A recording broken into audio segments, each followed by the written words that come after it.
Bray Wyatt has teased his plans for Hell in a Cell on Sunday. He has teased that he could be possibly facing a member of Retribution at Sunday's event inside the Amway Center, inside the WWE Thunderdome in Orlando, Florida. Specifically, he has teased that he could be facing T-Bar of Retribution.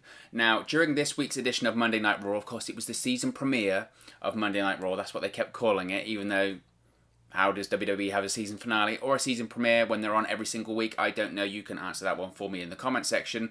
During this week's edition of the season premiere of Monday Night Raw, The Fiend showed up after the Hurt Business defeated Retribution in an 8-man tag team match. You had The Fiend attempting to put Mace through a table. He had Sister Abigail on T-Bar, stared down, of course, the members of the Hurt Business as well. And this week, Bray Wyatt responded to a tweet from T-Bar on Twitter, who wrote, quote, "There will be how to pay at WWE Bray Wyatt. We have our hashtag Retribution." And that was after Raw went off the air. Now, earlier on Wednesday, Bray Wyatt responded to this, saying, quote, "Revenge is a nasty business," along with a clip from last year's Firefly Funhouse segment prior to his Hell in a Cell match against Seth Rollins, if we can forget about that, the better, which also said, "See you in hell." So this exchange has led some to think we could be seeing The Fiend versus T-Bar perhaps this Sunday at Hell in a Cell. Now, this is also not the first Twitter exchange between T-Bar and Bray Wyatt. Earlier this week, Bray Wyatt wrote, quote, "I'm already dead," in response to T-Bar's tweet saying, quote, "No WWE superstar is safe. You are all dead." So they're teasing something. They're teasing something that also led to an exchange between T-Bar and Alexa Bliss, who of course is The Fiend's partner, I guess you would call her, on Monday Night Raw. It's the Harley Quinn and Joker situation. Now, obviously, we haven't had an official match confirmed yet. As of the time of recording right now, I'm assuming this will change after tonight's episode of Friday Night SmackDown on FS1. It's not on Fox tonight because of the World Series, but after tonight's episode of SmackDown, I'm assuming we will hear maybe some more match announcements for Hell in a Cell. But if you cast your mind back to last year, prior to Hell in a Cell, if I'm correct, there was only like 2 or 3 matches announced heading into that event, because prior to that event we had Crown Jewel in Saudi Arabia around this time of the year. This would be the time of the second Saudi show of the year. Obviously, that isn't happening in 2020 because of the just the current climate in the world, the pandemic. Travel is impossible right now, so that isn't happening. But it was the same situation last year. The irony being it's the same this year, and there's no reason to have no matches or hardly any matches announced. I think going into last year's event, if I recall correctly, it was like 2 or 3 matches announced for the show. Now, as I said, at the time of recording, we only have 4 right now. There will be more. There will be more. Whether they're announced tonight on SmackDown, whether they're announced over the weekend, most likely they'll probably be announced on an edition of Talking Smack. They'll probably be announced on social media. They'll probably be announced the day of the show. That's what WWE does. I recall reading something, I think it was about a year ago, that basically said that in Vince McMahon's eyes, he doesn't build up to events in the traditional way anymore. He doesn't, because back in the day when it was all pay-per-view focused, you had to sell people on getting the card, right? You had to sell people on buying the event. And that was by having matches announced way ahead of time, whether it's the main event, whether it was undercard matches, so people would think, you know what, I'm going to buy that event. In his mind, it works differently to that. In his mind, when he looks at the analytics of the WWE Network events, it's not pay-per-view anymore, it's all on the network. Traditionally, WWE sees the highest amount of sign-ups, new subscribers to the network, either the day prior or the day of network events, such as Hell in a Cell. So, in their mind, they think it's best to leave it to the last minute, let the fans know Hell in a Cell is happening on Sunday, and then either Saturday or Sunday, then just bulk up the card of all of these matches. They think that's the best way to get network subscribers. They think that's the best way to promote an event. I don't understand that. I don't understand that because it doesn't, to me, that just doesn't work for me. Why would you have an event that there's no hype about? That just doesn't make any sense to me. I've never understood that philosophy. Obviously, Vince McMahon thinks it's the right thing to do. I'm not Vince McMahon, but I don't agree with that philosophy. But in terms of Retribution's a really interesting one at the moment, isn't it? Because there have been a lot of people speculating, are Retribution being buried? Are they being buried? Because obviously they lost the match against the Hurt Business on Monday, and then they had Bray Wyatt just absolutely destroy them. I wouldn't say they were buried. I think that word is overused way too much. That the word buried in professional wrestling, people love to use it. Social media loves to use it. The internet, which I hate using that phrase, the internet. But the social media online, they love to use the word buried. Oh, they're being buried. Do I agree with the booking of Retribution Monday Night on Raw? Hell no. Hell no. Because it was silly. It really, to me, didn't make any sense.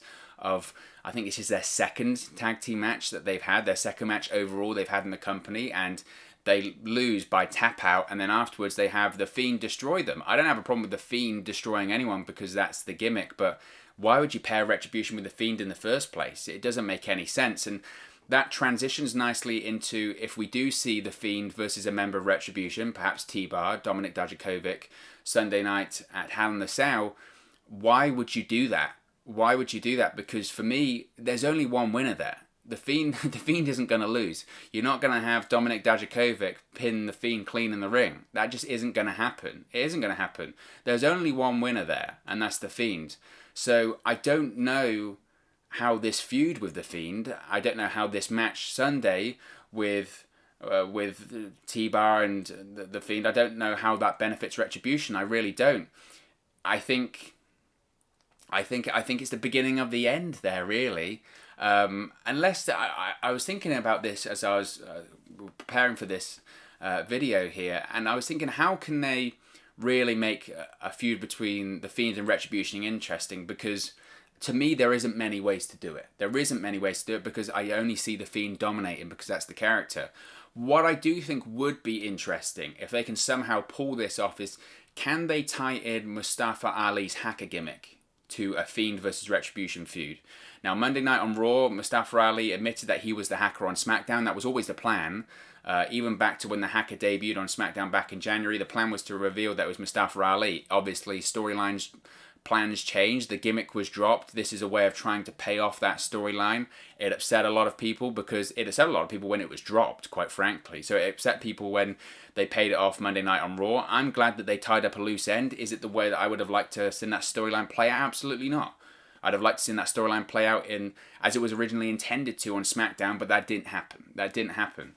But I do think there's a possibility there, or there is an opportunity rather. They can tie in Mustafa Ali's hacker gimmick to a feud with the Fiend and Retribution. He mentioned, he being Mustafa Ali, I was sitting there for months while they couldn't think of how to make a buck with someone named Mustafa Ali. I sat there and I watched. And I know everyone's secrets. I know all of their bad habits. I know it all because I've seen it all. Perhaps he could tie that into the Fiend somehow. Perhaps he could tie that into maybe Alexa Bliss somehow. That would be interesting. Now, there is a fine line when it comes to that because we've seen with WWE that can get very soap opera very quickly. And WWE, when it comes to soap opera, look at Seth Rollins and Rey Mysterio, it's too over the top and it just doesn't work. But there is potential there. There is potential there. So they could do something like that. But where do they go with that? I think the issue is with a Fiend versus Retribution storyline is the options are limited because there's only one outcome. And I don't know how that benefits Retribution. Obviously, I know it benefits the Fiend. It gives him something to do, makes him dominant. But where do you have this chaotic anarchy faction there that they're not a threat at all because they got destroyed by one man, one monster, and that's it. So where do they go with that? It doesn't make a lot of sense there to me. Now, what I will say is, obviously, talking about the Fiend, you have to talk about Alexa Bliss and the Fiend's partnership on Monday Night Raw. It's brilliant. It's genius. It's absolutely fantastic. The job they've done of that, I'm such a big fan of long-form storytelling. The way that they've told this story, starting off during the feud between the Fiend and Braun Strowman prior to SummerSlam, that first mandible claw attack changed Alexa Bliss, and she's slowly become more infatuated, and this almost like this possession, I guess, of the Fiend has slowly come over her, and they've done such a fantastic job, and they complement each other so well. I think the visual's great. I think the look's great. I thought her appearance on the Firefly Funhouse was fantastic this week. It's just all of it. I'm the first to criticize WWE for lots of things. Lord knows there are so many to pick from. But when something's good, it's good. And you have to point out when something is good and it's doing well. And that's Alexa Bliss in the Fiend here. It's brilliant. It's absolutely brilliant. I do think, though, when talking about The Fiend on Monday Night Raw and we talk about plans for Hell in a Cell, what is The Fiend going to do after Hell in a Cell? I think when it comes to The Fiend in Retribution, as I mentioned, there's only one winner there. I don't see how long it can go. Maybe it's just a placeholder. Maybe it's a placeholder because we might be getting The Fiend versus Randy Orton. Obviously, we know Bray Wyatt's past history of Randy Orton in WWE, specifically on SmackDown back in 2016-2017. They had the match at WrestleMania 33 for the WWE Championship. It was horrific. It wasn't good. He had the projections on the ring of, was it worms and maggots and all this sort of stuff. It was awful. It was just so badly done. And it was yet another big WrestleMania match that Bray Wyatt lost. That's why that character just died. That's why he needed to reinvent himself as The Fiend and Mr. Rogers' version of Bray Wyatt, because that character was horrifically booked. Any big match he was in, he lost. But they've got that history. Of course, Randy Orton, for months and months and months, as part of that storyline, he infiltrated the Wyatt family, right? He became a member of the Wyatt family. And then eventually he turns on Bray Wyatt. He wins the Royal Rumble, then turns on Bray Wyatt. He burnt down the Wyatt family compound and burnt down the rocking chair and all of that sort of great stuff. So there's certainly a story to be told there. You've seen The Fiend, specifically Bray Wyatt, try and sort of go back and rewrite past wrongs and sins when it comes to his feuds with the likes of John Cena and it comes to Daniel Bryan. And in all of those feuds, Bray Wyatt's come out on top, specifically The Fiend. So I think that's something they can do there. I think that's something they could do after Hell in a Cell, maybe for the WWE Championship if Randy Orton beats Drew McIntyre. Now, going back to Retribution, I suppose if this is a placeholder feud, you have to then think of the argument, has WWE given up on Retribution? I don't know if they've given up, per se. I don't think they're going to be pushed as hard as they were. You have to think of the way they were introduced to WWE. The idea of Retribution, for me, never jived. I don't think WWE really ever knew what the plan was there, and that came across in how they were booked on TV. You didn't know the members. I don't even think WWE knew the members for a long time. They wanted an angle that could give a shot in the arm to ratings. They wanted an angle that could cause chaos, and it didn't feel chaotic or threatening at all. I don't know if WWE's necessarily given up on it, maybe just accepted that what they were trying to do didn't work. As I mentioned, they lost on Monday. If they do have even a representative of a match against The Fiend on Sunday, they'll lose. They'll lose because The Fiend isn't losing unless your name's Goldberg, which... I know I mentioned it a lot, but what a terrible decision. What a terrible decision that whole Goldberg thing was, and Goldberg might be a name that's coming back rather soon as well, so that's terrifying. Go watch the video on the channel about that. But what I could see, maybe if you want to protect Retribution, don't give them another loss. Maybe we do see a confrontation of sorts between maybe T-Bar and Bray Wyatt or The Fiend Sunday night at Hell in a Cell. I could see something like that maybe happen. Again, The Fiend comes out on top, so I don't know how that benefits Retribution. I really don't. But what I could see, as I mentioned, about Bray Wyatt going forward after Hell in a Cell, I could see a potential feud between The Fiend and Randy Orton. I could see Randy Orton winning the WWE Championship. That has been rumoured, gosh, ever since August. Ever since he started this feud with Drew McIntyre, he being Randy Orton for the WWE Championship, a lot of people have been saying the end goal is to get that WWE title on Randy Orton. And eventually have a feud against Edge, either at the Royal Rumble or at WrestleMania. There have been rumours it might even be the WrestleMania main event for the WWE Championship. There have been reports about the I Quit match. Randy Orton Edge 3 is happening. Now, whether that happens at the Royal Rumble, I think it's happening at WrestleMania next year. And there's been a lot of talk that it could be for the WWE Championship, which means you need to get the title on Randy Orton at some point. Now, I thought personally that was going to happen. I mean, I've said it for August, for SummerSlam. I said it at Clash of Champions, and I'll probably say it again for Hell in a Cell because I do think it's coming. I really do. I felt the best time to do it was Clash of Champions for the ambulance match. I felt there was an out there for the WWE Championship, a way for Drew McIntyre to lose and be protected. In Hell in a Cell, that's more difficult. That's more difficult. So I can see Randy Orton winning Sunday. And if he wins the WWE Championship, he can then start a feud with The Fiend. Of course, The Fiend was scheduled to feud with Roman Reigns on SmackDown for the Universal Championship. So The Fiend has been scheduled for a championship feud, but plans changed because of the success of the Roman Reigns versus Jey Uso storyline. So I could see The Fiend feuding with Randy Orton, and then once they do that feud, possibly again to the Royal Rumble around January, February time, once that feud is over, then Randy Orton transitions into his feud with the returning Edge. So I can see that happening. It's just a case of how do all of these pieces fall into place. But of course, as always, this is just one man's opinion. What are your thoughts on potentially Bray Wyatt facing a member of Retribution this Sunday at Hell in a Cell? Let me know your thoughts in the comment section below. I'll be sure to respond and reply to all of your comments. Really enjoy interacting with you guys and chatting with you and sharing your opinions on this channel. If you have enjoyed this video, please do smash a like on the like button as well. It really does help us out here on YouTube. Go up the rankings and get into people's recommendation feeds if they haven't seen our videos previously.